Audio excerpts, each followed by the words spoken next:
The movie opens by introducing an American sniper named Bob Lee Swagger and his spotter and close friend, Donnie. The two of them are stationed on a hill, keeping watch over the area. A short while later, they spot a convoy of American troops returning from a war zone. At the same time, the soldiers are being chased by enemy forces. From a great distance, Bob takes down two enemy soldiers who are trying to block the convoy. After successfully stopping them, Bob and Donnie are ready to leave the area. However, they receive an order over the radio telling them to stay and protect the retreating troops. Following orders, the two continue covering the convoy. Their shots keep the enemy forces pinned down, and the attackers are completely confused about where the gunfire is coming from. Unfortunately, after several shots, the enemy finally manages to figure out their position. They immediately begin firing artillery at the hill. Donnie tries desperately to call for backup over the radio, but their requests for help are ignored. Things get even worse when an enemy helicopter arrives. Their position is completely exposed, and Donnie is hit by enemy fire. Bob then grabs a much larger rifle and manages to take down the attacking helicopter.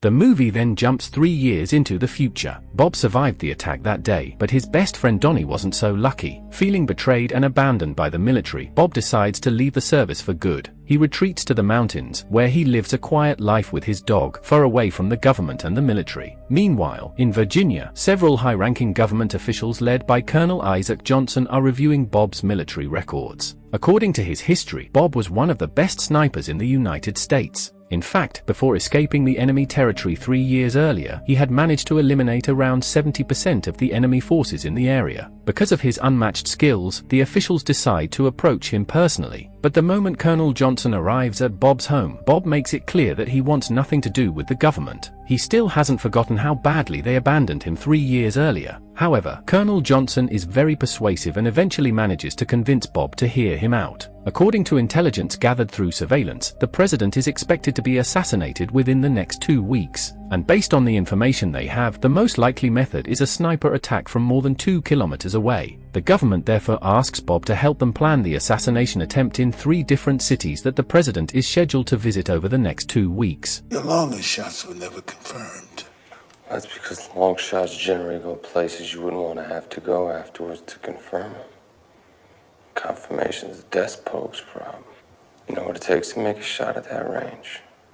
The idea is simple. By understanding how the assassination could be carried out from each location, the agents can figure out where the enemy might position themselves and prevent the attack. But Bob makes it clear once again that his relationship with the military is over. As Colonel Johnson prepares to leave, Bob suddenly takes an interest in the vehicle he's driving. He asks to take a picture of the engine, but Bob isn't actually interested in the engine. He secretly takes a picture of the car's license plate instead. Deep down, Bob still loves his country. He also fears what could happen if the president is actually assassinated and the country falls into chaos. That's why he decides to investigate the situation himself. He tests whether a shot from more than 2 kilometers away is actually possible by firing at a distant target. Just for some context, when you're firing a bullet from a distance of more than 1 kilometer, there are many factors that can affect the shot. Factors like wind, gravity, and other environmental conditions can completely change the trajectory of a bullet. Only someone with extraordinary skill can account for all of them, and Bob is one of those people. In the end, Bob takes back what he said and agrees to help Colonel Johnson figure out how the assassin plans to execute the president over the next 2 weeks. After visiting the 3 different cities and carefully analyzing each possible location, Bob finally presents his findings. According to Bob, the most likely location for the assassination is Philadelphia. He believes the sniper will fire from the rooftop of a building at a distance of roughly 1.6 kilometers, or about a mile. Bob's report is so detailed that Colonel Johnson and his men are genuinely impressed. By the way, the colonel has another plan in mind. They don't just want to stop the assassin, they want to capture him alive so they can find out who's actually behind the entire operation. At the end of the meeting, Colonel Johnson asks Bob for one more favor. When the day of the assassination arrives, he wants Bob to stay with him and help capture the shooter. Eventually, the day they've been waiting for arrives. FBI agents begin securing the area, while several sniper teams take positions on nearby rooftops. Bob and Colonel Johnson watch everything from a distance inside an old building. A local police officer soon enters the room, and Colonel Johnson briefly introduces him to Bob. Then the president's speech begins. After carefully calculating the wind direction and other conditions, Bob suddenly warns Colonel Johnson to order his men to move in and arrest the shooter immediately. Send in the ERT team, take out the steam! But before they can do anything, 2 shots ring out. The president appears to have been shot, and Bob is suddenly thrown into chaos. The entire area goes into lockdown, and FBI agents and military personnel are deployed to search for him. How could you fucking miss? At the same time, the building where Bob and Colonel Johnson were stationed is completely cleared out and staged to make it look like Bob was the one who attempted to assassinate the president. Even the rifle Bob had kept at home is taken and planted as evidence against him. Meanwhile, Bob is desperately trying to escape. During the chase, he runs into an FBI agent named Nick Memphis. With no other choice, Bob knocks him down and takes his vehicle, which is parked nearby. By now, Bob's injuries are getting worse. He needs to stop the bleeding immediately, or he's going to lose consciousness. He eventually hides inside an automatic car wash. There, he breaks into the back seat of an FBI vehicle and finds a first aid kit, which he remembers is standard equipment in their cars. Using whatever supplies he can find, Bob manages to treat his wounds just enough to keep going. Then he escapes again. But by this point, he's completely surrounded, with law enforcement closing in from both the ground and the air. Bob manages to evade them by clinging to a passing barge.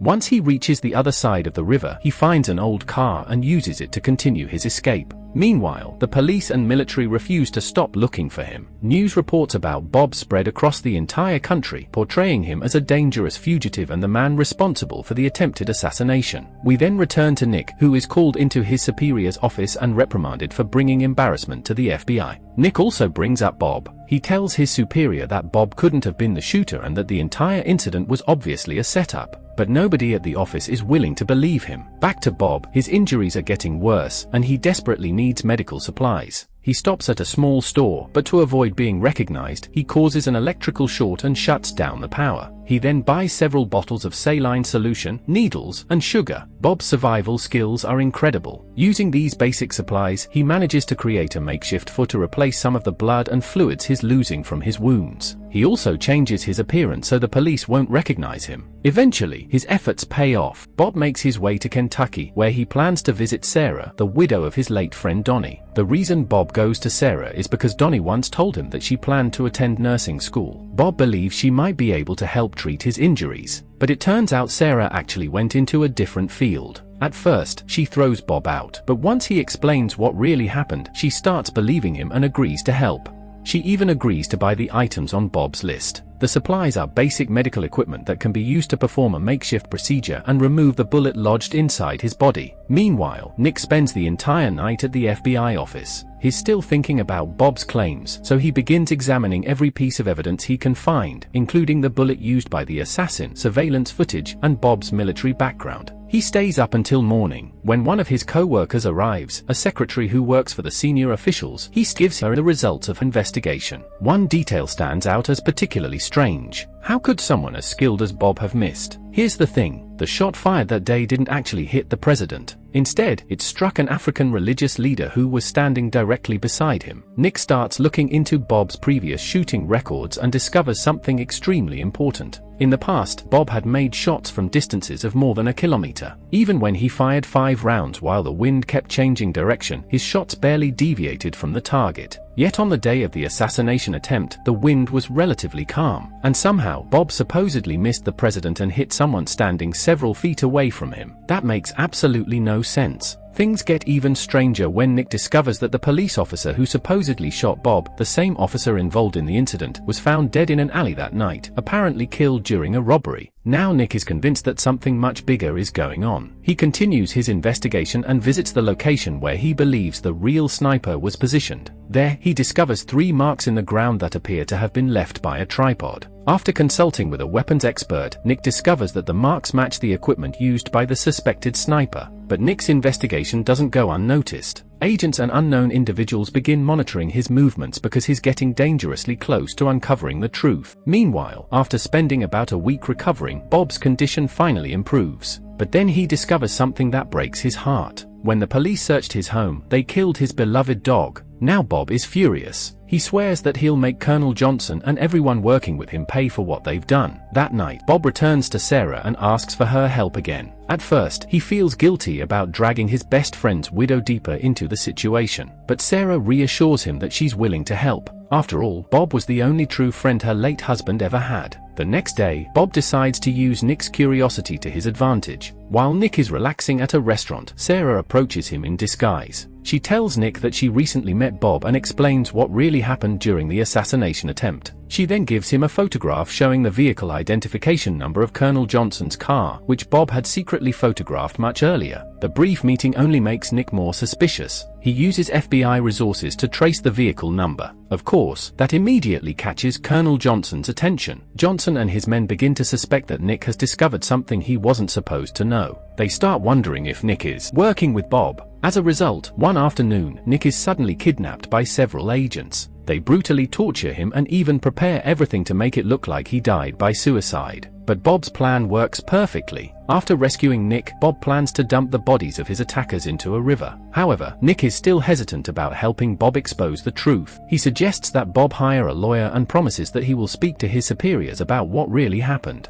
But Bob immediately warns him that these people aren't ordinary criminals. They're practically above the law. Even if they're arrested and punished, they'll eventually return under new identities. That's when Nick finally realizes how serious the situation is and agrees to work with Bob. Meanwhile, Colonel Johnson is informed that the assassination attempt against Bob has completely failed. The 3 agents sent after him have been killed by a sniper. That's when Johnson realizes something terrifying. Bob is still alive. Shortly afterward, one of Johnson's men brings him the results of their investigation. They've discovered that someone is probably helping Bob recover from his injuries. And that person is Sarah, the wife of Bob's former best friend. Johnson immediately orders his men to capture Sarah. Meanwhile, Bob and Nick drive to Tennessee to meet with a weapons expert. Bob asks him several technical questions about the assassination attempt. He needs this information to prove his innocence later. He also asks who could realistically make a shot from a distance of 2 kilometers. The expert tells him that, as far as he knows, only Bob Lee Swagger has the skill to make a shot like that. Everyone else with similar abilities is either dead or retired. However, there is one other sniper who possessed the same level of skill. The problem is that he hasn't fired a weapon in years because he was permanently disabled during his final mission. Suddenly, Bob realizes that he has met this man before. He is one of Colonel Johnson's own men. Without wasting any time, Nick asks his contact to find out where this sniper is and, more importantly, what his real identity is. It doesn't take long. That night, Nick receives the information, but unfortunately, Colonel Johnson has already anticipated their next move. Johnson plans to send an entire military unit to the location. To avoid attracting suspicion, he obtains authorization from a senior politician, the senator from Montana, and as it turns out, the senator is also involved in the conspiracy. But what about Sarah? As expected, she has been captured and tortured by Johnson's men. Meanwhile, Bob and Nick move quickly. They analyze the location where the sniper is believed to be staying. Bob realizes that this could easily be another trap set by Colonel Johnson. So instead of rushing in blindly, they prepare for the possibility of an ambush. They head to a hardware store and purchase various supplies. Using nothing more than basic materials, they manage to build several remote-controlled explosives. Nick is also trained to use a long-range rifle, so he'll be prepared for whatever happens the next day. Finally, the day of the operation arrives. Nick takes up a position overlooking the house and monitors the guards from a distance. Using a radio, he gives Bob constant updates on their movements. Bob then takes out the guards one by one. As he moves through the area, he carefully plants the explosives he prepared earlier. Everything goes according to plan. Bob eventually gets the suspect, Sergei, at gunpoint, but it quickly becomes clear that Sergei has been expecting him. The two begin talking, and Sergei finally explains why Bob was chosen as the scapegoat in Colonel Johnson's plan. The real target of the assassination was never the president. It was the African religious leader standing right beside him. But why? Colonel Johnson was afraid that the religious leader would tell the president about a massacre carried out by Johnson and his men in Africa. They had slaughtered an entire village of around 400 people without warning. The reason?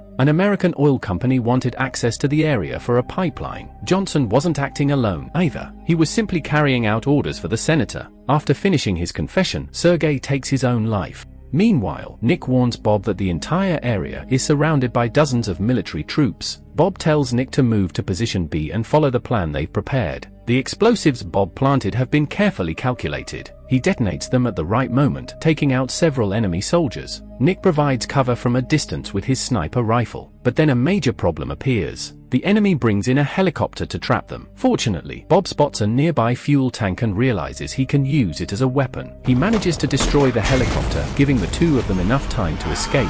The battle causes chaos at the FBI. Shortly afterward, Nick calls his superior and claims that he has captured Bob, but he refuses to bring him back to the FBI or hand him over to anyone. At this point, Nick no longer knows who he can trust. Meanwhile, Colonel Johnson contacts Bob. Johnson has realized that his entire operation has been defeated far too easily, so he threatens Bob by using Sarah as leverage. But Bob has something Johnson doesn't know about. He secretly recorded Sergei's confession. The recording clearly reveals who was behind the assassination plot. Bob has also discovered the exact location where the 400 victims of the oil company's massacre were buried. Eventually, Bob and Johnson agree to meet, but Johnson demands that Bob appear in the open so his men can see him clearly. The next day, they meet in a snow-covered mountain range. Colonel Johnson arrives by helicopter with Sarah. The senator comes with him. Just as promised, Bob appears in the distance and slowly walks toward the meeting point. But Colonel Johnson betrays him once again. He has secretly positioned 3 snipers around the area. Fortunately, Bob had already anticipated the betrayal. He manages to take out one of Johnson's men and severely injures another. Only then does Bob finally emerge from his hiding place. Nick had been used as bait during the operation, but luckily he wasn't seriously injured because he was wearing a bulletproof vest. Sarah, meanwhile, is visibly traumatized after being tortured and abused by Johnson's men while she was being held captive. She grabs a gun and kills one of her captors herself. The senator is impressed by Bob's abilities. Instead of killing him, he actually offers Bob a job working for him. Bob simply asks what kind of person would want to hire someone whose job is to kill people like him. Then the senator demands the recording of Sergei's confession, but instead of handing it over, Bob burns the recording right in front of them. According to Bob, the evidence would be useless anyway. The moment it was handed over to law enforcement, someone would simply sabotage the investigation, just like they did with the police officer earlier in the movie. Meanwhile, Nick had secretly arranged for someone to deliver a letter to his superior the night before. The letter contained the exact location and time of their meeting. That's why, moments later, FBI agents arrive at the location. The senator and Colonel Johnson simply smile. They believe they finally succeeded in having Bob arrested without giving him a chance to prove his innocence. Sometime later, Bob is brought before a special hearing. The hearing is overseen by the Attorney General. Inside the room are the FBI Director, Colonel Johnson, Nick, and Sarah. From the moment the hearing begins, it's obvious that Colonel Johnson is extremely unhappy about it. However, the Attorney General remains neutral and orders everyone to cooperate with the proceedings. Bob is then asked to explain his side of the story. This is where he lays out all the evidence. He starts with the bullet recovered from the assassination victim. The bullet appears to belong to Bob's rifle, but Bob explains that the bullet was secretly taken from one of his earlier training sessions when he was shooting at cans about a week before the assassination attempt. There's another important detail. When Nick first entered the room, he shook Bob's hand and secretly slipped a bullet into his palm. The bullet becomes one of the strongest pieces of evidence proving that Bob wasn't the shooter. Bob loads the bullet into his rifle and pulls the trigger. Nothing happens. That's because all of Bob's rifles are specially modified after every use. They cannot simply be fired by anyone who picks them up. Only Bob knows how to reset them. Despite all this, the evidence still can't identify the real assassin. That's why Colonel Johnson simply laughs. Nick then presents evidence of the massacre Johnson and his men carried out in Africa. But there's a problem. The Attorney General only has authority over matters within the United States. The massacre happened overseas, so his jurisdiction is limited. In the end, Bob is declared not guilty and released. But the senator, Colonel Johnson, and their men are still free. Despite everything they've done, they continue living comfortably. However, Bob isn't about to let them get away with it. Sometime later, while the senator is relaxing at his luxurious mansion deep in the woods, Bob suddenly launches an attack. If the law can't make these men pay for their crimes, Bob decides that his rifle will. He kills the senator and his men. Bob also makes it look as though Colonel Johnson was the one who killed the senator. Then he sabotages the mansion's gas line and blows the entire house apart. And with that, the story finally comes to an end. Thanks for watching. Don't forget to comment, like, and subscribe. If you have any movie recommendations or want to share your thoughts about this movie, let me know in the comments below. Thanks for watching, and I'll see you in the next one.